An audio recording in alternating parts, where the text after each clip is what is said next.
காஞ்சன நாட்டில் கணபதி சாஸ்திரிங்கிற வயதான புரோகிதர் ஒருவர் இருந்தார். ஒருமுறை அவர் தம்முடைய ஊரிலிருந்து வெகு தூரத்தில் இருக்கிற ஊரில் ஒரு மாபெரும் பணக்காரர் வீட்டு விவாகத்தை நடத்தி வச்சு தமக்கு கிடைத்த பெரும் தொகையோட தம்முடைய ஊருக்கு திரும்பி வந்துட்டு இருந்தார். அவர் காட்டு வழியாக வந்துட்டு இருக்கும்போது பாறைகள் நிறைந்த பகுதியில் ஒரு குகைக்குள்ளிருந்து நீளமான கை ஒன்று வந்து அவருடைய இடுப்பை பலமாக பற்றுச்சு. சாஸ்திரி துடிச்சு போய் சுற்றிலும் பார்த்தாரு. அப்போ குகைக்குள்ளிருந்து ஒரு ராட்சசன் வெளியே வந்தா. அந்த நீண்ட கை அவனுடையது தான். அவன் கரகரத்த குரல்ல, அடே, ஒரு காலத்தில் உன் போன்ற ஆசார மாநிலர்களை பிடிச்சு நான் விழுங்கியதே கிடையாது, ஆனால் இன்னைக்கு உன்னை விழுங்கத்தான் போறேன்னு சொல்லி உருமுனான். ராட்சசன் தன்னை சட்டுன்னு விழுங்காம சில வார்த்தைகள் சொன்னதை கேட்ட சாஸ்திரிக்கு கொஞ்சம் தைரியம் வந்துச்சு. அவன்கிட்ட நல்ல விதமாக பேசி எப்படியாவது அங்கிருந்து தப்பி போய்விட வேண்டும்னு அவர் தீர்மானிச்சிட்டாரு. அதனால அவர் அவனை வணங்கி, ராட்சச சக்கரவர்த்தியே, என் போன்ற அற்ப ஜீவன் உங்களை போன்ற புனிதமான உயர் பிறப்பினருக்கு ஆகாரமாவது நான் செய்த புண்ணியமே. ஆனால் நான் இந்த பகுதிக்கு வந்த காரணமே வேறு. என்னுடைய பெயர் கணபதி சாஸ்திரி. சோதிட புலின்னு நாடு முழுவதும் என்ன அறியும். முதல்ல உங்களுடைய பிறப்பின் ரகசியத்தை கூற எனக்கு அனுமதி அளியுங்கள். அதை கேட்டதுக்கு அப்புறமா நீங்கள் என்னை விழுங்கி உங்களுடைய பசியை தணிச்சு கொள்ளுங்கள்னு சொன்னான். இதை கேட்ட வீரபாகு ஆச்சரியப்பட்டு சாஸ்திரிக்கு முன்னாடி மண்டியிட்டு உட்கார்ந்து, என்னுடைய பிறப்பில் ஏதோ ரகசியம் இருக்கிறதா, அது என்ன, சட்டுன்னு சொல்லுன்னு கேட்டான். சாஸ்திரி தம்முடைய தொண்டையை கணச்சு சரி செஞ்சுட்டு, 2 தலைமுறைகளுக்கு முன்னாடி இந்த காஞ்சனபுரத்தை ஆண்ட வீரசிம்ம மன்னர் நீங்க தான். இன்னைக்கும் மக்கள் உங்களை புகழ்ந்து பல சம்பவங்களை நினைவு கூர்ந்து வராங்க. இவ்வளவு புகழ் பெற்ற நீங்க ஒரு முனிவருடைய சாபத்தால ராட்சசரா பிறந்திருக்கீங்க. அரண்மனையில் பட்டு மெத்தையில் படுத்து அறுசுவை உண்டிய தினமும் 3 வேளை சாப்பிட வேண்டிய நீங்க இங்கே கட்டாந்தரை மீது உருண்டு என் போன்ற அற்பர்களை பிடித்து திணற நிலையில் இருக்கீங்களே, இது என்ன கஷ்டகாலோன்னு சொல்லி தன்னுடைய தலையில் அடிச்சிட்டாரு. இதை கேட்ட வீரபாகுவும், கவலைப்படாத சாஸ்திரி, நீ என்னுடைய பிறப்பின் மேன்மையை சொன்னது கேட்டு மிகவும் மகிழ்ச்சி அடையிற. நான் இப்படியே தான் இருக்க போறேனா அல்லது எனக்கு சாப விமோச்சனம் கிடைக்குமான்னு கேட்டா. அதை கேட்ட சாஸ்திரி ஒரு பெருமூச்சு விட்டவாறே, உங்களுக்கு சாபம் கொடுத்த முனிவர் தான் உங்களுடைய சாபம் விலக வழி சொல்லணும். ஆனால் அவர் எப்போவோ இந்த பகுதியை விட்டு இமயமலைக்கு போயிட்டாரு. அதனால் உங்களுக்கு சாப விமோச்சனம் கிடைக்க வழி இல்லை. ஆனால் இந்த நாட்டோட மன்னனாகிற யோகம் உங்களுக்கு இருக்குது.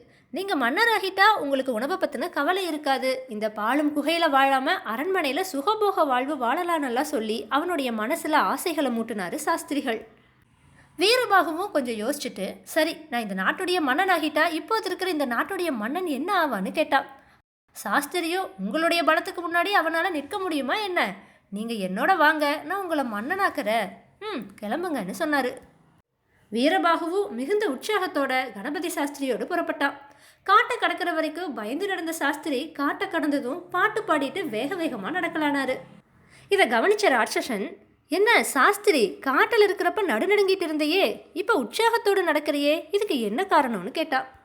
அதை கேட்ட சாஸ்திரி பலமாக சிரிச்சு, காட்டில் நடந்துட்டு இருந்தப்ப எந்த கொடிய மிருகம் எங்கிருந்து எப்போ வந்து என் மேலே பாயுமோன்னு பயந்துட்டு இருந்தேன். இப்போ நான் காட்டில் இல்லை, அதனால் பயம் இல்லாமல் உற்சாகத்தோடு இருக்கேன்னு சொன்னார். அப்போ வீரபாகு, காட்டில் இருப்பது மாதிரி இங்கே மிருகங்கள் இல்லையா, ஏன் இல்லை, இப்படி ஆச்சரியப்பட்டவாறே கேட்டான்.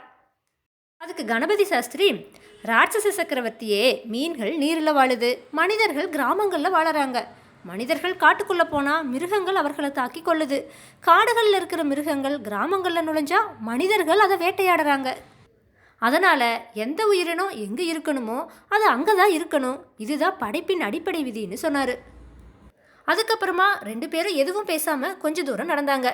கொஞ்ச தூரத்தில் ஒரு குருகுலம் இருந்துச்சு. அதில் மாணவர்கள் அம்பு எய்தல், வாட்போர், மட்போர்னெல்லாம் பழகிட்டு இருந்தாங்க. கொஞ்ச தூரத்தில் ஒரு ஓலை குடிசைக்கு முன்னாடி ஒரு ஆசனத்தில் அந்த மாணவர்களுடைய குருவான வித்யாநாதர் அவங்க கற்பதையெல்லாம் கண்காணிச்சிட்டு வந்தார். அதையெல்லாம் ஆச்சரியத்தோடு பார்த்த வீரபாகு, சாஸ்திரி, இதெல்லாம் என்னன்னு கேட்டான். சாஸ்திரியோ தூரத்தில் இருக்கிற வித்யாநாதரை கைகூப்பி வணங்கியவாறே வீரபாகு கிட்ட, இது ஒரு குருகுலம், இதில் அரசகுமாரர்களும் பிரமுகர்களுடைய புதல்வர்களும் அதுவும் அமர்ந்திருக்கிறாரே அந்த குரு கிட்ட தான் எல்லா கலைகளையும் கற்று வராங்க. இவரை இந்த நாடே மரியாதையோடு வணங்குது.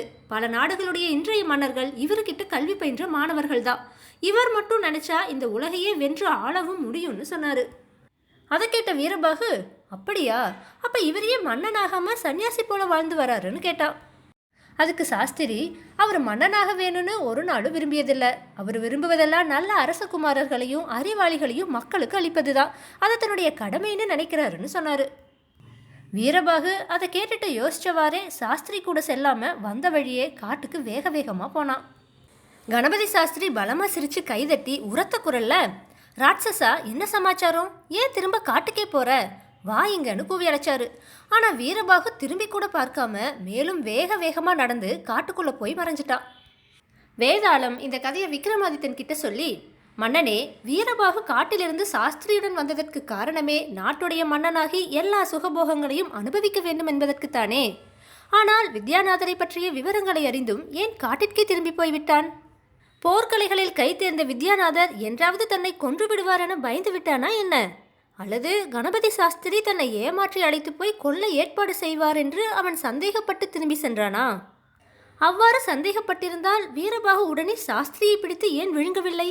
என்னுடைய இந்த கேள்விகளுக்கான சரியான விடைகள் உனக்கு தெரிந்திருந்தும் நீ கூறாவிட்டால் உன்னுடைய தலை சுக்கு நூறாக வெடித்து விடும்னு சொல்லுச்சு. இதை கேட்ட விக்ரமாதித்தன் வேதாளத்துக்கிட்ட, வீரபாகு வந்த வழியே திரும்பி சென்றதற்கு நீ சொன்னவை எதுவும் காரணமல்ல. அவனாக யோசித்ததும் சாஸ்திரியுடன் வரும்போது அவரிடம் கேள்விகள் கேட்டு விடைகளை பெற்று அவை பற்றி சிந்தித்ததுமே காரணங்களாகும்.